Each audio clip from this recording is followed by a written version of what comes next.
Good afternoon. Welcome to the SDCCD Chancellor's Open Forum. My name is Amy Gallagher. I'm the Acting Vice Chancellor of People, Culture, and Technology Services. And today we have with us Mr. Gregory Smith. Mr. Smith, we have a series of set questions as well as questions that were provided from the audience, and there will be 60 minutes. Prior to starting, would you like to spend a few minutes letting the audience know about yourself? Well, good afternoon, everyone. Thank you so much for being here. I appreciate your interest and participation in this process. Like you, I am very interested to see who the board will select to be our next chancellor. And I'm glad that you came out today and have a chance to talk to you. Many of you have heard me talk about my background in various contexts, especially over the last 8 months. So what I want to share with you now is I did not come into the California community college system thinking about this role as necessarily a career goal. Early on in my work with the federal government, I had a very important mentor who said, when you go into public service, when you dedicate your career to serving communities, you're signing up to have the greatest positive impact you are capable of. And I don't care what level that is. Sweeping the floors, you do that, you do it incredibly well, and you serve your community well doing it. But you don't sell yourself short and stop at a level beneath which you could serve your local communities. And I really internalized that message, and it's driven my career growth and interest ever since. And this was back in 2004. So when I was at Shasta College in 2019, and our Vice President of Administrative Services left the district, and the president said, would you be willing to serve in an interim capacity? I said, absolutely. If you think I can do that and do it well, I'm happy to serve if that's where the district needs me. Back in March, when the board came and said, would you serve us in this capacity as acting chancellor? Absolutely. If you think I can do that and do it well, I'm here to serve the district. I've had 8 months to assess what this role requires and to work with many of you on things that have been urgent for us or have been things that I think would be important for us to work on. And the positive feedback that I've received in that has really influenced my decision to be here in front of you right now. I think I can do this well, and I could have a greater positive impact than I can in my vice chancellor role. And so if the board sees that what I could bring to the district in this role is what we need right now, I'm happy to serve. So that's my introduction. I'm here to serve the district. I really appreciate this opportunity. Thank you so much for being here. All righty, first question. Technology is an expensive and critical resource for the district. How would you fund technology needs to ensure success for the district now and in the future? So first, I want to frame success for the district and what we mean by that. I think technology, infrastructure, and investment are critical for two primary reasons. One, we need to be providing our students training with the technology that is going to be expected when they transition to the workforce, or as they continue their career growth in the workforce. I've seen some pretty incredible things with augmented reality, virtual reality, and artificial intelligence over the last year at places like Arizona State or UC San Diego or UCLA. That needs to be here. Our students can't be at a disadvantage compared to a student who had the means, access, and ability to go to a higher level institution, and employers say, well, you're not as prepared. So there is a fundamental equity issue. We are the place that provides open access to any member of our community who wants to come here. We need to be providing them the same quality of experience. On the other side, technology is a powerful tool in automating so many of the routine tasks that we have to do, especially for our classified professionals.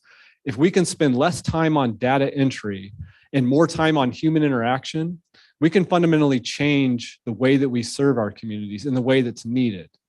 We tell so many people who have had terrible experiences with education in the past, who have much higher resource needs because of systemic inequalities in our society, who are struggling with poverty, housing insecurity. We need a great deal more human interaction and relationship building and support, which means we need to spend less time punching their social security number into 7 different systems in order to enroll or register or sign them up for something.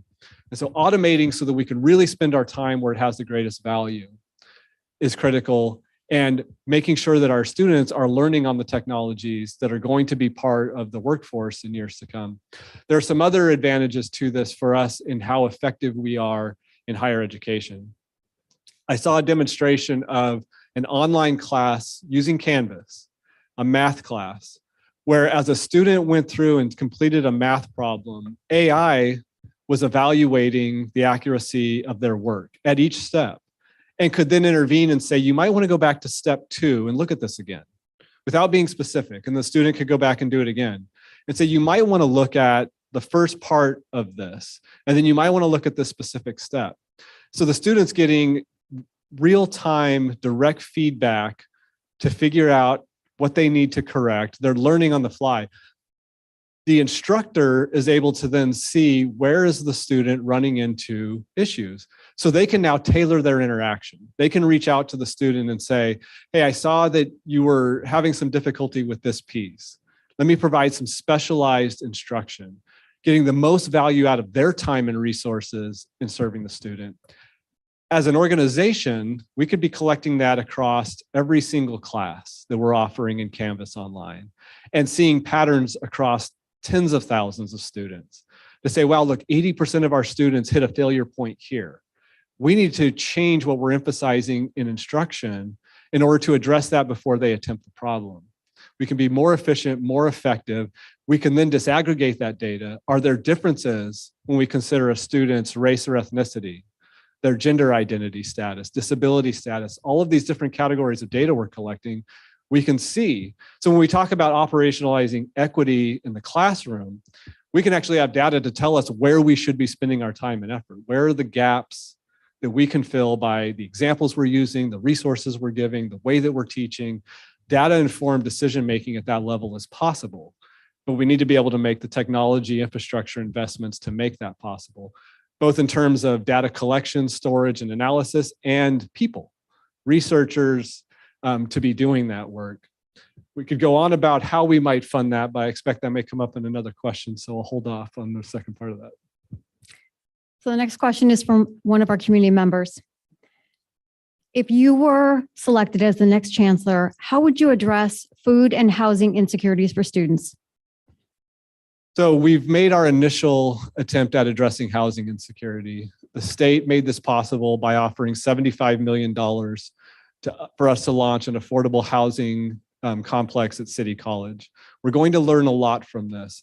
I want to share, though, what my vision for this would ultimately look like. Because right now, with the parameters for that funding, we have to provide an affordable housing building where all of the bedding in there is below market rates. And this really is more closely aligned with a single individual living on their own, sharing an apartment type of living arrangement. So many of our students are working adults with families, and this does not necessarily meet their needs. But in order to do that is a more complex arrangement. So if we could have housing working with a private partner that offered above market rentals, below market rentals, and free transitional, we could really be part of addressing housing insecurity in San Diego, one of the most important issues that we're facing locally, where somebody who needs transitional housing, who is moving out of homelessness and is ready to engage in one of our non-credit or credit programs, could have free housing. Using micro-credentialing or badging along the way towards their certificate or degree, we could help them get employment certifications so that they can start working while they're continuing to study and move into affordable below market housing. As they work towards completion or complete, now they can afford to move into market rate and truly be sustainable. You build a building like that, though, you lose a lot of tax subsidies from federal and state government. You lose a lot of different investment options because you're really running a for-profit enterprise now. And so that's a lot more complex transaction. We need to learn how to walk before we start running on this. And the affordable housing building that we're doing at City College is going to be that learning step. With this, though, we need partners. We are primarily in the business of educating people. We are not primarily in the business of housing or addressing food insecurity. There are a lot of public, nonprofit, and private organizations in San Diego County that are doing that work. One of the advantages of having housing is we can bring them to where the people who need their services are at, rather than sending people across the county to different places where the services are being provided. And so as a convener of people that have the needs, with the organizations that are providing them, we can facilitate that interaction in a way that makes it a lot easier for people to access those services. I've had a chance over the last couple of months to talk to some individuals who have shared the difficulty with getting from downtown Phoenix to Mission Valley, or downtown San Diego, I apologize, to Mission Valley in order to access a service because they don't have a car. And relying on public transportation sometimes doesn't work. The time that it takes, the schedules that it operates. So they want to get the service is available, but the connection isn't happening. That's the kind of thing that we could address if we're offering housing. You can bring those services into our building where the student is. So those are a couple of the ideas. I think there's a lot more to be talked about around funding around this. The state has invested a lot of money over the years in CSUs and UCs building housing that is an enterprise model. It's generating revenue. That's not who we are, and it's not who we want to be. We don't want to offer housing so that we can make money. We want to offer housing so that students who have been priced out of San Diego have a pathway to living wage employment. And so we need to help our legislatures understand that when you make an investment in the community colleges building affordable housing, you're increasing the supply of housing across the state and addressing that part. Part of our housing insecurity issue is simply lack of spaces, but you're putting that directly where the people are who need it, in conjunction with the education that is going to help them permanently solve this problem by having skills and abilities that the market values at a living wage. In continuing the conversation of funding, what is your knowledge and experience managing bond campaigns and funds? When I arrived at Shasta College in 2016, it was about 3 weeks before the vote where a $132 million bond was approved. So I can take no credit, and I had nothing to do with getting that approved by the voters. I just happened to show up right before the vote. The management of that and the implementation of it, though, I had a lot of involvement in. First, as Associate Vice President of Human Resources, and then more importantly, as Interim Vice President of Administrative Services. I managed the bond program. The bond manager reported directly to me. I worked with our bond counsel. I worked with the city. And so what we looked at was, how are we using the funds the voters have approved within our facilities plans, what faculty, classified professionals, our students, and other stakeholders have told us is important, in a way that delivers the greatest public value back. So there's some important technical choices along the way. What made that experience so interesting is in 2017, there was a massive fire, the Carr Fire in Shasta County. It destroyed over 1,000 homes and buildings. The price of construction skyrocketed. The demand for construction skyrocketed.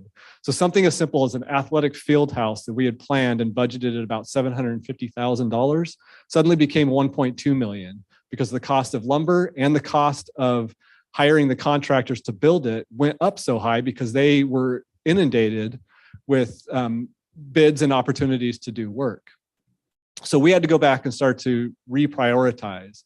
When are we going to do certain projects, and how much money is that ultimately going to cost? And you bring in considerations like the time value of money.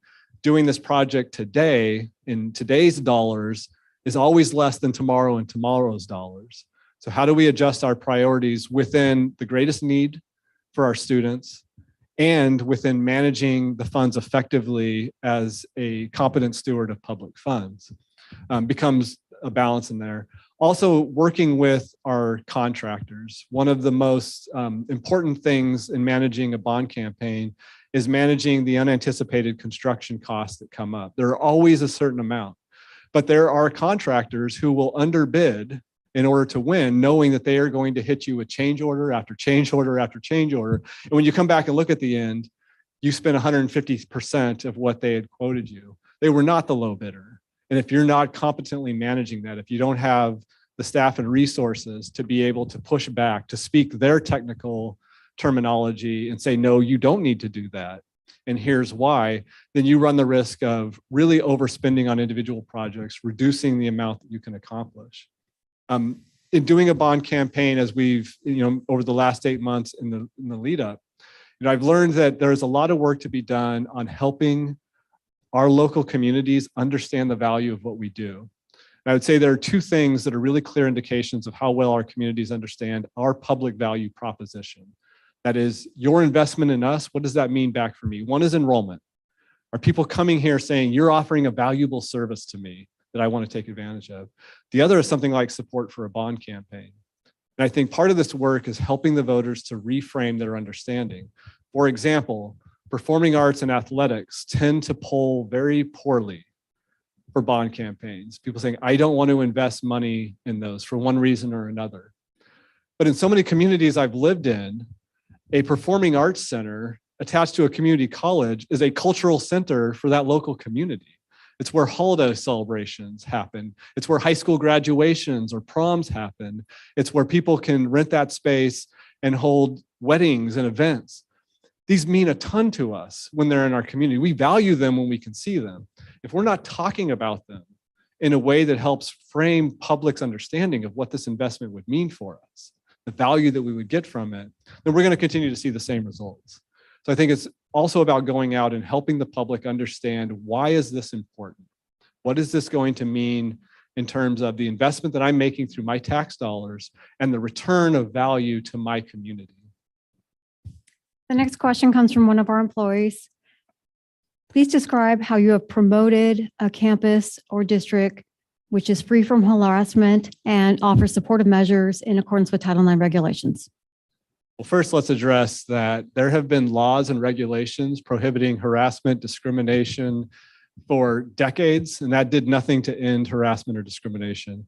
For me, this is first and foremost a cultural issue. What we tolerate, we communicate that is acceptable. And it starts at the smallest level. So somebody walks by and makes a homophobic comment to somebody as a joke, and nobody says that's wrong. Nobody says that's not okay here. Everybody who was within earshot heard it's okay to talk like that here. It must be okay to behave like that here. It's okay for me to intentionally harass a member of the queer community now, because I've heard that that's okay and nobody says anything. Empowering everybody here to say that's not okay. It's not just one office's job or one person's job. It's all of us. We all are part of this community and culture. So if you say something that is discriminatory, is harassing, is belittling, is demeaning, I have an obligation to say that's not who we are here. That's not funny. That's not okay. And if we do it at that very simple level, that message will get out very quickly. Now, that's not going to happen in every place across a district of our size. And so we do need formal programs, policies, procedures in place, but we have to actually follow them and enforce them. And too often, Title IX, Title V, Title VII, these programs get evaluated from a legal sufficiency lens. Well, the complaint that was made wouldn't survive all the way through a court case, right? A judge or an arbiter or a finder of fact somewhere is going to say, this wasn't pervasive enough, it wasn't severe enough to meet some legal definition. Now, let's acknowledge that the people that have created those legal definitions or decided those court cases have predominantly been older white men who are subject to the least amount of discrimination and harassment of anybody in American society. So their threshold for what a reasonable person would object to might not be the best standard to decide what the threshold should be for a young Black woman who has grown up in poverty with a lot of systemic barriers around what kind of comment should or should not be offensive to her. And so we need to take action, even if we know that if this gets challenged, we might lose, to send a very clear message. We saw it and we are not okay with it. And ultimately, we might not be able to fully enforce. If a higher level of authority says you can't terminate somebody over that, or you can't do the discipline that you tried to do, I can live with that, because I can come back to you and say, it's not okay, and I'm going to have this fight every single time. And until we start to change the way that they're thinking about it, people might get away with it, but I'm going to make it really uncomfortable. And there are some direct examples of how we've done this recently. Those of you that pay attention to the board meetings might have noticed a few meetings ago, there was a disciplinary issue around a sexual relationship between a supervisor and a subordinate. We have a policy that governs this. I take it very seriously, because that power dynamic, whatever the gender, sexual orientation of those people are, that power dynamic of a supervisor engaging in a relationship like that with somebody who reports to them, I will never trust that that's being done with full consent and agreement unless both people come and tell me, we want to have this relationship and we need to not be reporting to each other anymore. Because if you're not willing to come forward and say that, I start to worry that this is what it looks like when somebody is using their power to impose themselves in a relationship that is not wanted. And somebody else is not coming forward to say it because they're fearful of losing their job, their livelihood, their health care, their child care. So we need to address this at a cultural level by building a shared accountability for letting every member of our community know when behavior is not tolerated, when it's not okay to act that way, to talk that way, to make jokes like that. And then reinforce that with policies and procedures that we actually put into action. And we don't require people to jump through a bunch of hoops to come forward and saying, there's an issue. I think we can also do this proactively by changing our campus climate survey. And I've been working with our research department on this. We can ask people directly, have you experienced a microaggression connected to your gender identity, your racial identity, your hairstyle, your religious affiliation in the past 12 months? And if we ask that and we see that 60% of the people responding said, yes, I have, we know we have a problem. I don't need somebody to come in and tell me anymore. Everybody has told us, and then we can be proactive in responding to that. So there are a number of different ways to find out, are there issues we need to address? Where are they and how we address them? We have to show our commitment to following through and doing it. Thank you. The next question relates to DEIA. In what ways would you or have you infused DEIA into recruitment and retention efforts? Been very fortunate to have had the opportunity to do a lot of work around this at a statewide level and locally. Shortly after I came into the system in 2016, I was invited to join the EEO and Diversity Advisory Committee. This is a Chancellor's Office committee looking specifically at workforce diversity and EEO plans and districts. One of the things I brought to that committee was data analysis abilities, things that I'd done in the federal government, looking at who's applying, who makes it through each stage of our process, who we hire, who we retain, who gets paid what, who gets promoted, and using that data to drill into where are the problems that are impacting diversity most. And then working with our Vision for Success Task Force, then the DEIA Task Force at the Chancellor's Office, how do we develop solutions? So two things that I personally brought to this was one, a very deep knowledge of federal regulations around EEO and a willingness to get creative because I trust how well I know those laws and I'm willing to push the boundaries and can think of or bring solutions into the conversation that others might be afraid that's not going to be legal. So one of those has been, we aren't nearly clear enough on who we're serving. Meaning EEO law says, I'm not allowed to say, we could really use a Chicano-Chicanx person teaching this classroom. That is prohibited under the law. Because in 1960, you could say white man wanted for this job. And that's what we were trying to address. What I can say is we are deeply concerned about the success of our recent Mexican immigrant students. And we are absolutely going to assess you in this hiring process based on your ability to serve them effectively, to anticipate the needs before they walk into the classroom, to ensure they're represented in the curriculum and instruction materials, to ensure that they're going to be successful. We can be clear about who we're serving, and that's going to change the way the committee should be defining best qualified. It should change the scoring criteria, the supplemental questions in the application packet, the questions being asked in an interview. Not what is your racial identity, but how are you prepared to serve the diversity of the racial identity of our students? Not as what is your sexuality, how are you prepared to serve our queer communities effectively? We can absolutely ask that. And so we built that into a package of recommendations, starting at recruitment. How do we advertise our jobs and show people who we are, what we're about? We should be enticing the best minds in our community that want to work in education because of the mission that we serve. Who else is open access education for people regardless of where they started, regardless of where they want to go? We're here to serve your needs. That is a really incredible thing to be part of. We're going to enrich your academic, personal, and professional life if you come here. That is an incredible thing to be part of. But if you go to our employment page, it says, here's how to apply. Here's a bunch of rules and regulations. Here's a bunch of details about the job. Like if you know you want to apply, it's great. Everything you need is right there. If you're casually searching, it does not communicate who we are, what we're about, and what you're going to be part of. So we need to change that. We need to change the terminology that we use. When I walk into a room and say, let's talk about recruitment, people have an idea of what recruitment is, especially people that have been working in human resources. Like I know exactly what you're talking about. I know how to do it. So they start to tune out any innovation because I already know what that is. If I walk in and say, we need to talk about how we invite people in, that's something different. What do you mean? What is that? Just by changing the terminology, it reframes our understanding of what we're doing. And so I would rather talk about inviting people in than recruiting. I'd rather talk about initiating people into a culture instead of onboarding. I would rather talk about investment than professional growth and development, because those other terms have been around since discrimination was legal in employment and are framed by that. But if we talk about it differently, if we define the outcomes differently, it becomes a lot easier to change what we do.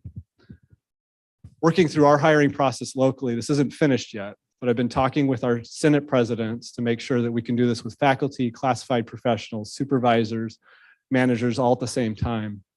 Changing our application requirements. So we clearly communicate in that vacancy announcement who we are, who we're serving, who you're going to be expected to demonstrate that you can serve.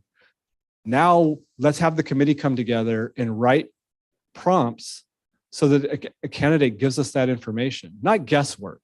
Not let me look at your prior employers or the schools that you went to and say, well, that's a diverse area, so you probably. We don't need to guess. We can say, just tell me explicitly, what have you done to increase success outcomes for Black students in your math class? And have somebody respond to that and have the committee evaluate, is that effective? Is it not?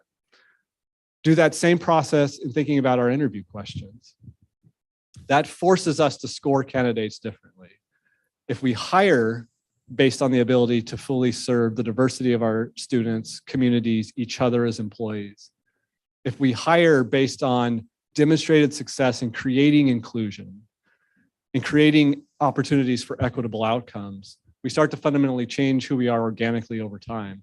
If we build it into our performance evaluation processes, we clearly communicate the standards. What does effective performance look like when you embed DEIA into it? Okay, that's the standard I'm being held to. How does that change the way I think about how I do my job? These structural components will begin to change individual behaviors, which then cascades up to creating a culture. Over enough years, that just becomes the way we do things here. We design to make our systems, our classes, our processes as inclusive and as equitable possible for the full diversity of our community. That's just who we are and what we do. Eventually, that's just always how we've done it. I think that's how we do that work. We figure out how to make structural changes that dictate behavior, that create a culture, until this just becomes the way that we operate. We spoke a little bit about working and supporting students. The next question relates to that. So many of our students come from various disadvantaged backgrounds, including former foster youth, undocumented students, and justice impacted. What experience do you have working with special populations, and what would you propose for a district with a diverse student population and equally diverse geographical reach? So my work in this area started when I was with the federal government. And on one side, we enforced regulations. On the other, we did proactive outreach and worked with employers to better understand how to never violate the regulations, how to actually create mission, vision, and values in alignment with diversity, equity, inclusion, and accessibility. So that required us to go out and talk with local nonprofit organizations, community-based organizations, and individuals in the community. For example, when I was in Chicago in 2011, we made a focus effort that year, justice impacted community members. Chicago had a real problem, especially in South Chicago, with people who were coming out of being in prison for a number of years, many of them low-level drug-related offenses, and then coming back into their community and they couldn't get employment because of discrimination in employment that kept them in poverty, and then that would lead to recidivism. And so this vicious cycle was being created that was labeling people as something that they really were not. And so we went and met with community-based organizations that were providing services, talked with the individuals and heard, this is my experience. This is what happened when I applied for this job. These are the questions that person asked me. And they could talk to us in a way that they didn't talk to others because this wasn't a formal thing. I wasn't dressed like this. We were just sitting down, I want to understand so that we can do a better job in our agency's formal capacity of making sure that doesn't happen again. And heard some really informative stories that we could go back and now talk, well, at a policy and procedure level, how do we design? When I got to Shasta College, we had a rule that any of our justice-involved students, it was called the Step Up program at that point, were not allowed to hold district employment. Now, Title V and Ed Code require us to do background checks, and there are some prohibitions based on the type of offense someone might have. But the rules are different for students. But a very hard line was being taken on. We don't want to take any risk. And so I changed it because I had confidence in the court test for how you evaluate criminal records called the green factors.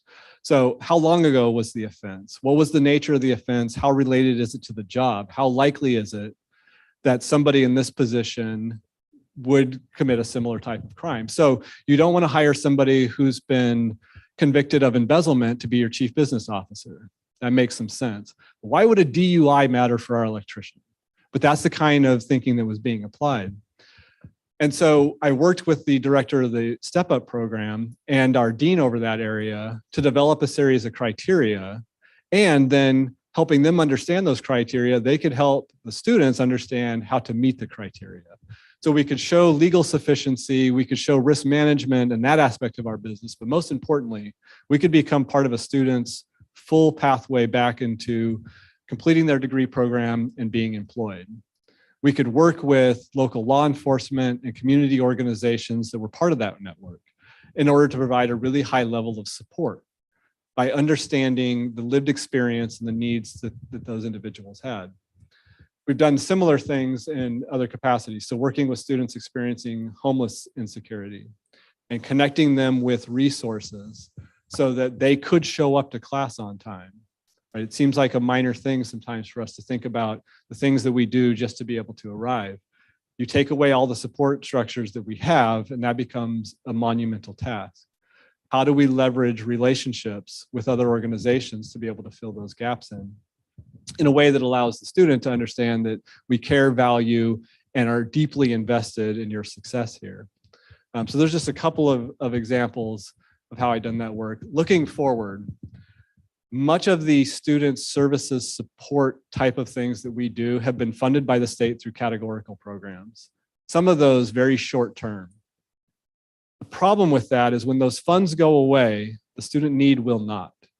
And so, for example, addressing housing insecurity has been done through short-term state programs, things that are funded one time or for 2 years or for 3 years, giving us money initially to build a Pride Center. But where does the ongoing money to operate that, to expand it as we do it well come from? So we need to look at how we're generating revenue. And so now would be a good time, I guess, to inject this in. Right now, our district is underperforming in the student-centered funding formula. We could be generating up to 20% of our revenue through the supplemental metric, which is measured by how many students we're connecting to free federal aid through Pell Grants, state aid through the Cal Grant, through the California Promise, and our AB 540 or DACA Dreamer students. If we could increase our revenue there, that gives us the ongoing general fund revenue to continue the investments we've made through a number of one-time basic needs-oriented type of funding resources we receive from the state. It also helps secure us against fluctuations in the economy. So as state revenues decline and our general revenue goes down, we're getting a smaller piece of a much bigger pie because we're fully earning our revenue. That's how we turn these into long-term ongoing supports. So it's not just coming in and saying, okay, we're going to craft one program at one moment in time for one special population. It's building this into how we operate every single day. It's something that I heard Dr. Keith Curry, the president of Compton College, say the other day that I really like and will borrow everywhere I can. He said, I don't need a program that serves 40 Black students. I have 4,000 walking across my campus. This needs to be systemic into the way that we operate. We need to not think about this as isolated programs off to the side. It needs to be fundamental into how we do business at every level.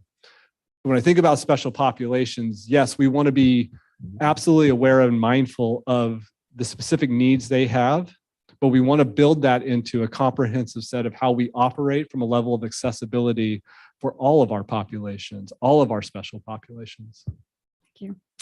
Next question is from one of our employees. What is your philosophy and strategy related to accountability in college and district leadership? And how would you ensure that leadership is is held accountable or I apologize, more accountable? So first, we need to define what the expectation is. That needs to be transparent and clear. And my preference is to have as many people know what that expectation is as possible. You can't hold me accountable if you don't know what you're holding me accountable to. And accountability, I think, happens best when it comes from all different angles, right? So we have formal structures, job titles and roles dictate who can do formal discipline or do a performance evaluation. But the reality is any one of us at any time can go up and give somebody performance feedback, right? When you did this, it did not meet my needs very well. So we build a culture where that's valued, encouraged, and becomes just the way we do things here. I would like it if everybody in the district, regardless of what my role is, felt like they could come up to me and say, you know what, I don't think you did a good job today. Here's why. And know that I'm going to say, thank you. That was an act of kindness, of compassion. You actually care enough about my job performance that you would stop and tell me how I'm doing. How often do you walk by somebody in society who's doing something that isn't going to end well and you say nothing, right? But if that's a relative, if that's somebody you love and care about, you'll intervene. We don't do that for just anybody. So building the culture of compassion with each other and hearing it as compassion, I think is part of that answer at probably the most effective level. Like before we ever have to go into a formal structure, if we're building a culture where all of our managers are deeply concerned about how they're performing from every level of person that they're impacting, where they hear that feedback, where they don't have an open door policy. They have an open door, and if you walk through it, you feel welcomed and you have their full attention. That they want to know, that they're asking for it. I think that's the first part of the solution. Now, when that fails, or in the absence of that, we absolutely have to have formal structures for this. So we have to have clearly communicated performance expectations and measures. We need people to know what's within their ability to control and what's not. I can't hold you accountable for something if I didn't give you the resources to do it. That's my failure. Somebody needs to be holding me accountable for the failure of the resources. But if I have given you the resources, if you have the tools to do your job well and you're not, then we need to be willing to sit down and have a hard conversation. And over time, I don't think it should be that hard, because going back to what I said before, taking the time to give me feedback on how well I'm doing is an incredible act of kindness and compassion if you frame it in the right way. You care enough to actually invest in the quality of my service. And if we think about the impact, all of us, no matter how far removed we are from working with students, are impacting the quality of education and experience our students have. If you come into people and culture and I don't serve you well, you take that frustration with you into whatever you're doing out in the district. And that's affecting your performance. And so our students ultimately are suffering.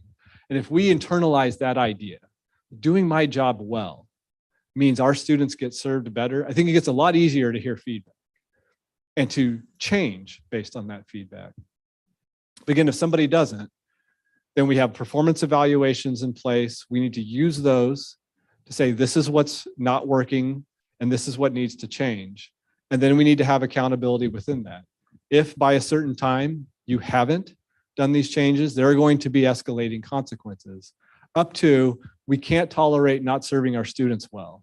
And so if we ultimately aren't going to change, we're in the wrong career field. And that's okay. I've quit a lot of jobs over my career because I wasn't aligned with the mission, vision, and values of the organization anymore. That was a great outcome for them. It was a great outcome for me. And that's an okay professional place to reach. You know what? This is not the right place for me at this time in my life or career. That shouldn't be a hard conversation. That should be a conversation of two people coming together and realizing what's becoming obvious. Organizationally, the board sets the expectations for our district and the performance we achieve at broad levels. That cascades down to the chancellor's expectations. The chancellor should be cascading that down to the presidents and the vice chancellors. Here's what your responsibility within this much bigger overarching mission is. The presidents can take that down to their vice presidents. We take it down to their deans, directors, managers. It cascades at every single level. But there should be a clear through line in all of that that aligns back to the objectives, goals, and outcomes that the board has set for us as a district to achieve. That should make this conversation a lot easier. We're not in alignment with this vision. We are not making progress towards achieving it, and we're identifying a specific point of failure. If you're not able or willing to fix that, we need to have a career conversation. Thank you. The next question relates to your leadership.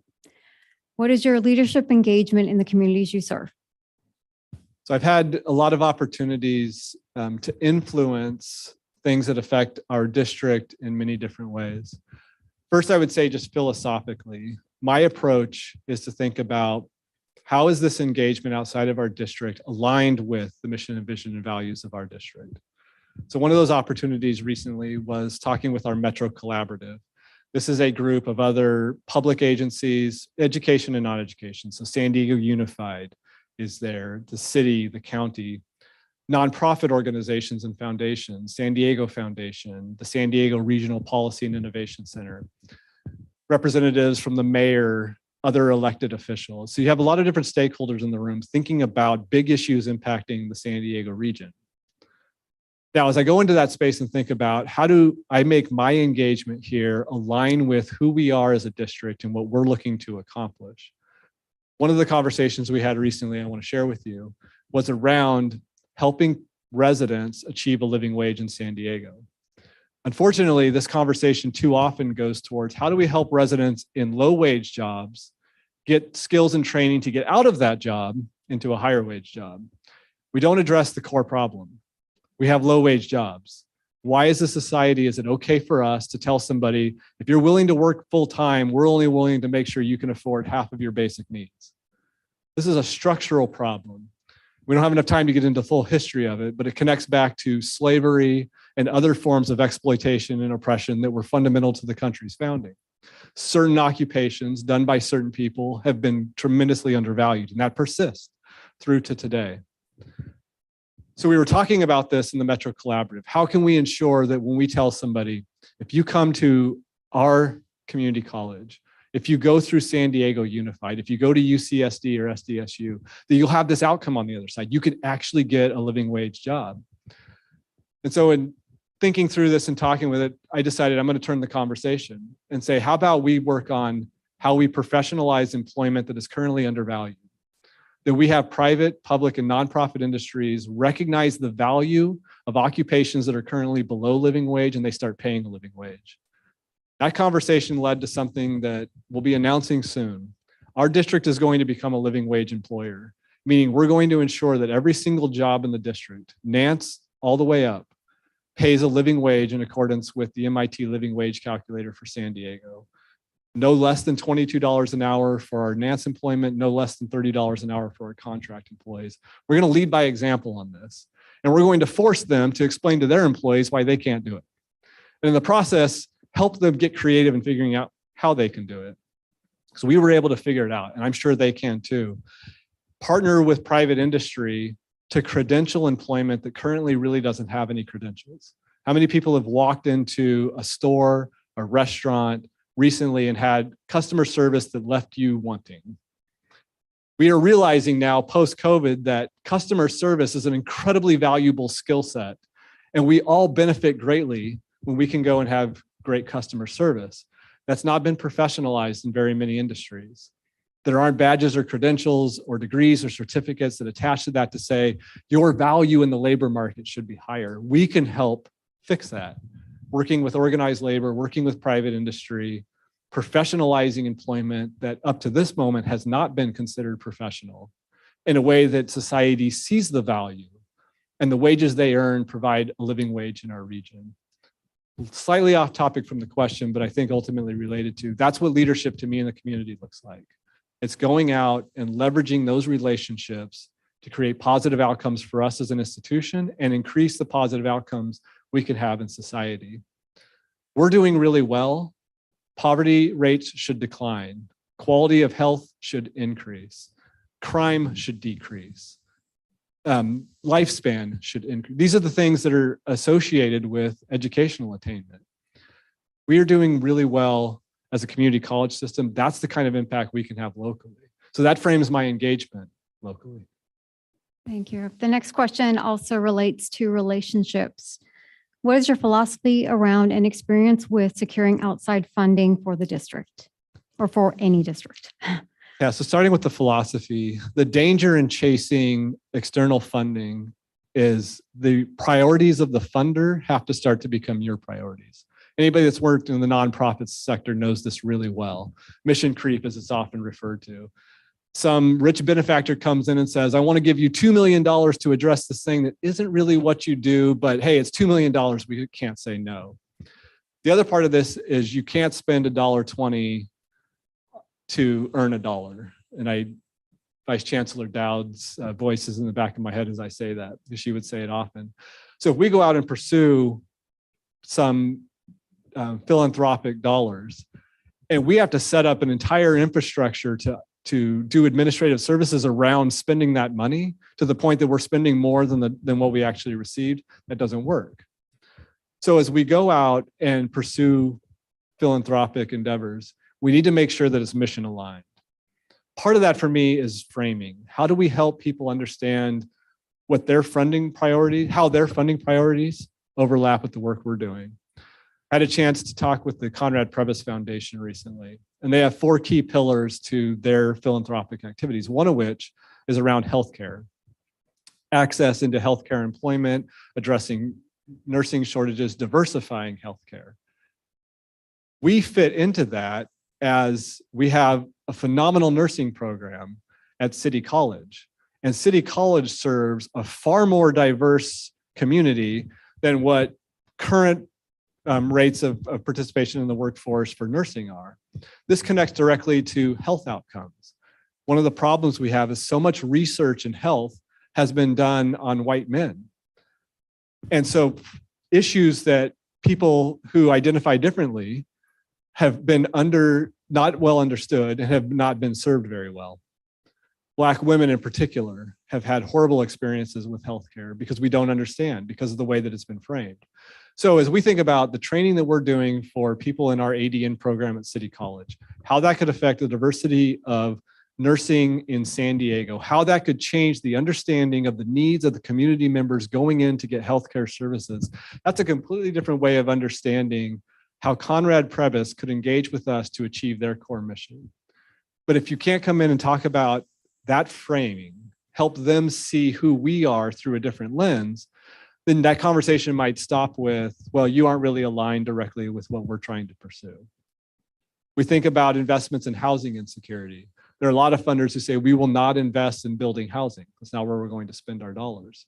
That's fine. There are a lot of other ways that we can partner with them. So we get a state investment in building a housing program for City College.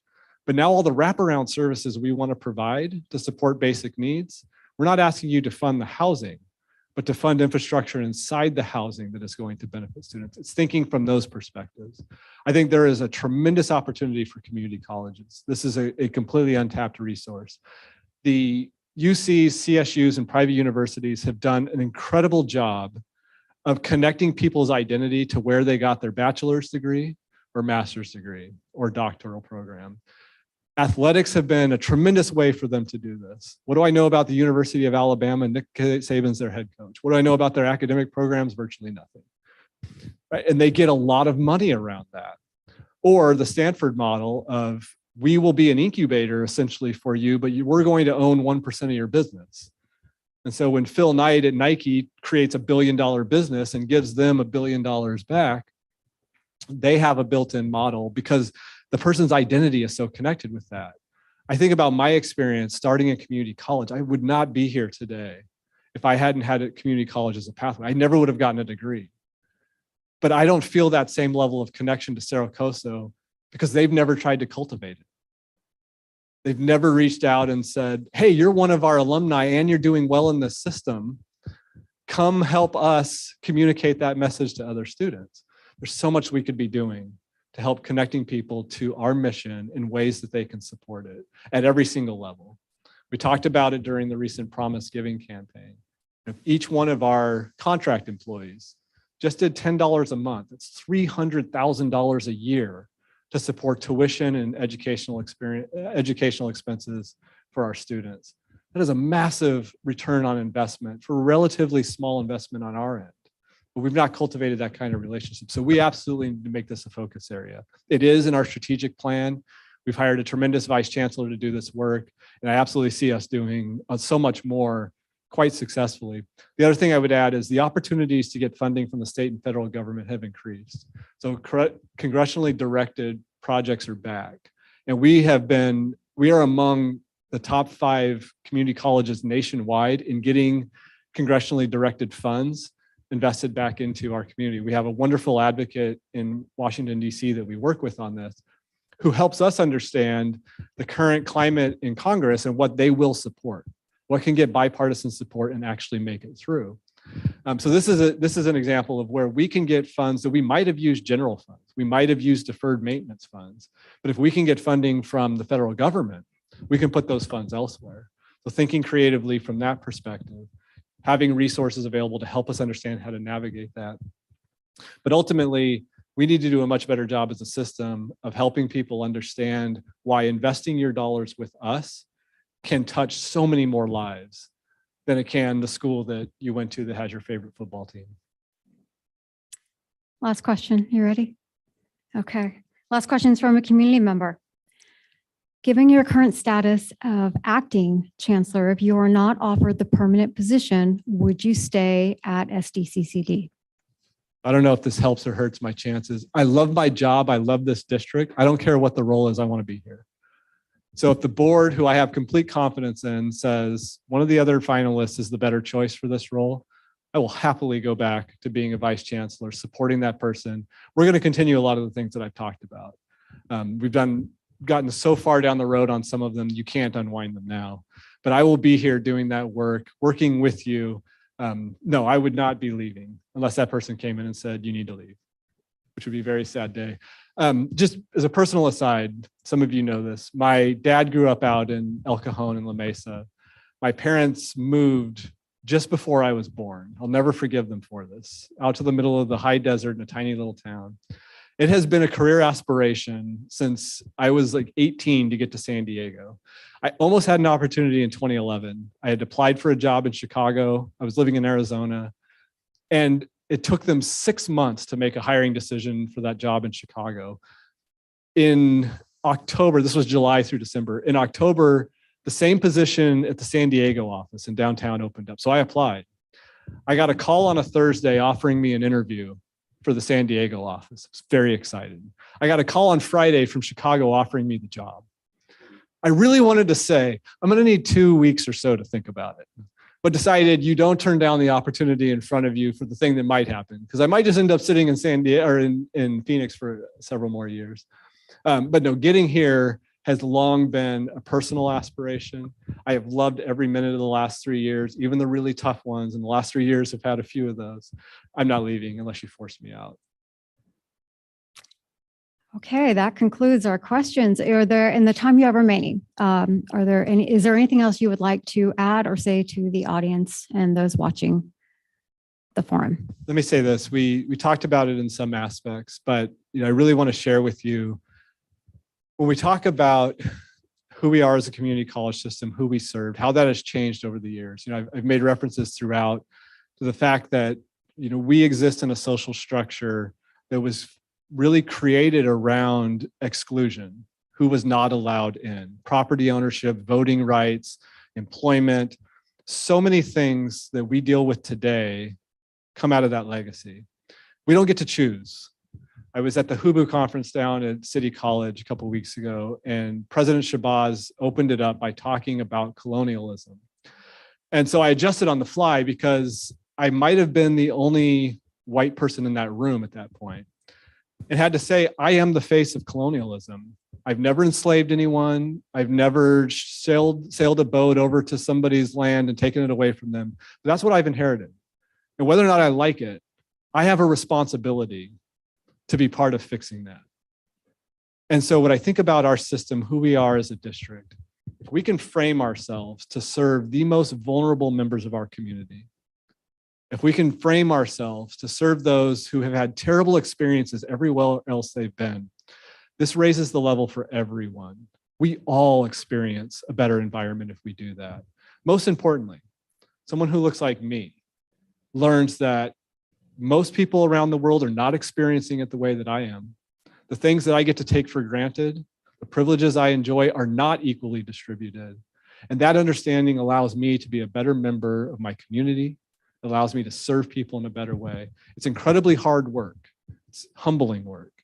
If we can dedicate ourselves to that idea, we're going to value the individual in front of us, all of their lived experiences, everything that they bring and who they are as an individual, and make the effort to understand, how can I serve you right now successfully across every interaction?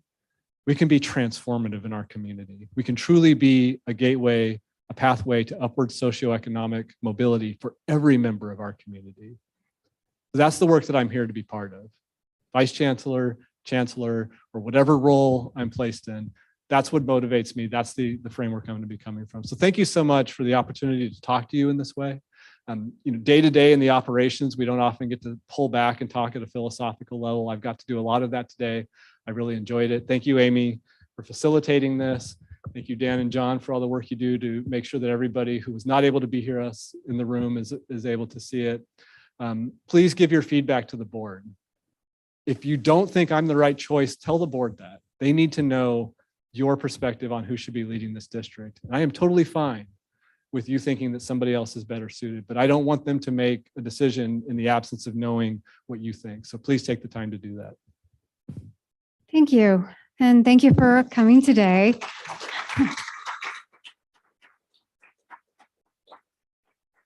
As a reminder, you can provide feedback until 3:30 tomorrow, so 24 hours. Thank you again.